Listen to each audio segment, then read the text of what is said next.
Clearly open declare দিয়েছি আমরা, no political appointment in the financial sector. একটা import cargo আসার পর থেকে রিলিজ হওয়ার মধ্যে যে টাইম ফ্রেম সেটা বেঁধে দেওয়া হয়েছে, কাস্টম কোথায় কোনটা কতদিন করতে পারবে, পোর্ট কতদিন করতে পারবে, এবং এটার ক্লিয়ারেন্সের টাইম অতিক্রম করলে এটার জন্য কারা কারা দায়ী থাকবে। So everything is time bound.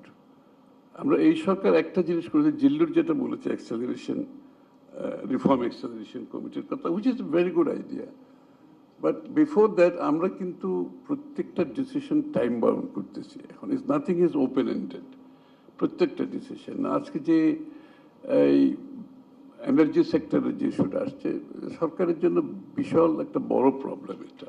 আমরা এতগুলো পলিসি দিচ্ছি, এতগুলো রিফর্ম করছি, এত ডিরেগুলেশন করছি, এবং প্রাইভেট সেক্টর ফ্রেন্ডলি যত কিছু দরকার আমরা সাপোর্ট দিচ্ছি, কিন্তু বিদ্যুৎ গ্যাসের সমস্যা তো আমরা তো একদিনে সমাধান করতে পারবো না। এটা তো আমরা একটা ইনহেরিট করেছি একটা প্রবলেম, এবং বিদ্যুৎ গ্যাস সমাধানের জন্য একটা টাইম, সময়ের দরকার। আমরা যদি সব রিসোর্সও মোবিলাইজ করি, সরকারের সব ধরনের চেষ্টাও করি, আমরা এই সময়টাকে আমাদের নিয়ন্ত্রণে নাই, এটা আমাদের বাইরে। কিন্তু আমরা যেটা করতে চেষ্টা করছি যে স্টপ গ্যাপ মেজার হিসাবে আমরা কি করতে পারি, শর্ট টার্মে কি করতে পারি, লং টার্মে, মিড টার্মে, লং টার্ম কি করতে পারি। এই জন্য গ্যাসের একটা বিশাল একটা সমস্যা আমি জানি ডে টু ডে বেসিসে আমাদেরকে ফেস করতে হচ্ছে।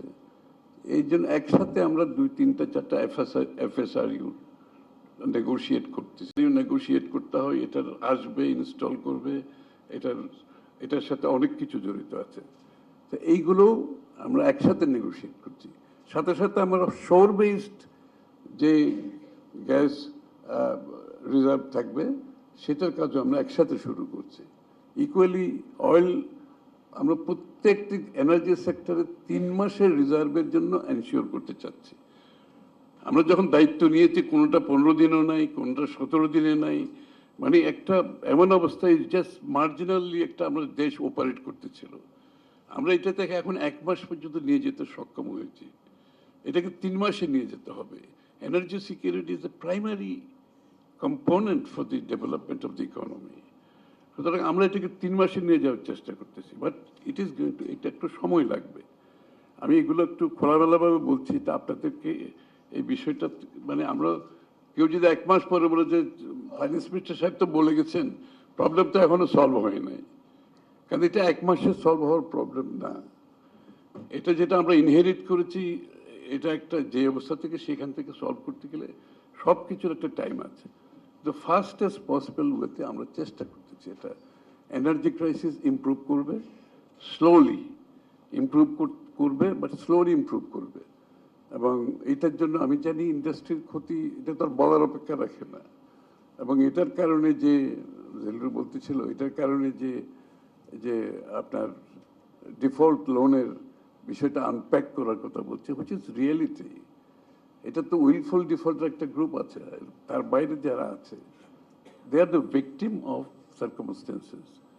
এই বিষয়টা কনসিডার করে আমরা কিন্তু বাংলাদেশ ব্যাংকে একটা প্যাকেজ দেওয়া হয়েছে, আপনারা জানেন সেটা। আমার মনে হয় এটা একটা সাহসী পদক্ষেপ যে প্যাকেজটা দেওয়া হয়েছে, যে আপনি রিশিডিউল করবেন, একটা টাইম ফ্রেম দেওয়া হচ্ছে, একটা গ্রেস পিরিয়ড দেওয়া হচ্ছে এখান থেকে বেরিয়ে আসার জন্য। আর যারা এক্সিট নিতে চায় তাদের জন্য এখানে পলিসি দেওয়া আছে, তারা ওয়ান টাইম পেমেন্ট করে এক্সিট নিয়ে চলে যেতে পারে। আমরা এই পলিসিটা নিতে কি খুব কঠিন একটা বাধার সম্মুখীন হয়েছে। আমাদের মাইন্ডসেট হচ্ছে ব্যাংকারদের, মাহবুব চলে গেছে নাকি, ব্যাংকারদের একটা মাইন্ডসেট আছে না, এতগুলো তো সুদ মাফ করলে তো ব্যাংকের বিরাট ক্ষতি হয়ে যাবে, কিন্তু ব্যাংক যে এই টাকা জীবনে পাবে না সেটা তাদের মাথায় ঢুকছে না। ও তার ব্যালেন্স শিটে থাকবে, but he will never get this money ever. তাহলে হোয়াই খামাখা একদিকে যে ব্যালেন্স শিট ইজ মিসরিপ্রেজেন্ট করতেছে কমপ্লিটলি, অন্যদিকে যেটা হচ্ছে না ব্যাংক টাকা পাচ্ছে না, ব্যবসায়ী বেরোতে পারছে না, ব্যবসা করতে পারছে। এই জন্য এই প্যাকেজটা আমরা দিয়েছি with much resistance from the sector.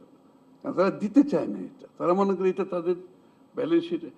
আরে এটা বাদ দিলে তোমার তো লিকুইডিটি বাড়ছে, এখন যে লিকুইডিটি সাভার যে ওরা যে সেটেল করতে পারে, লিকুইডিটি বাড়ছে, ইউ ক্যান রিল্যান্ড এগেইন, আপনি আবার সেখান থেকে আর্ন করতে পারবেন।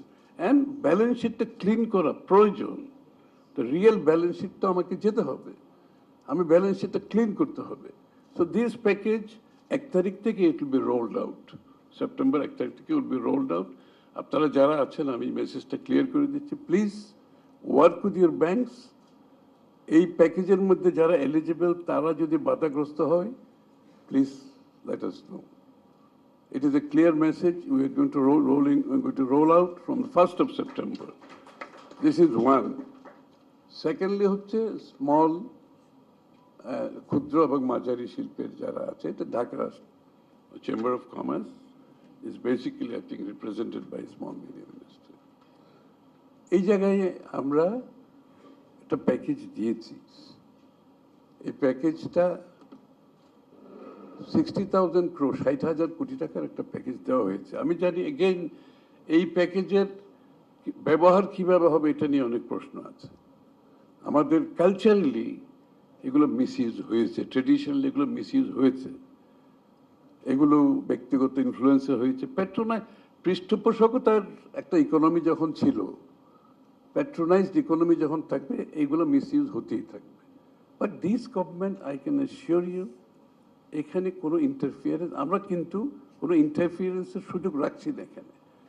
আমরা ফাইন্যান্সিয়াল সেক্টরে কোনো পলিটিক্যাল অ্যাপয়েন্টমেন্ট দেব না, ক্লিয়ারলি ওপেন ডিক্লেয়ার দিয়েছি আমরা, no political appointment in the financial sector. কারণ আমরা সেদিকে যেতে চাচ্ছি না।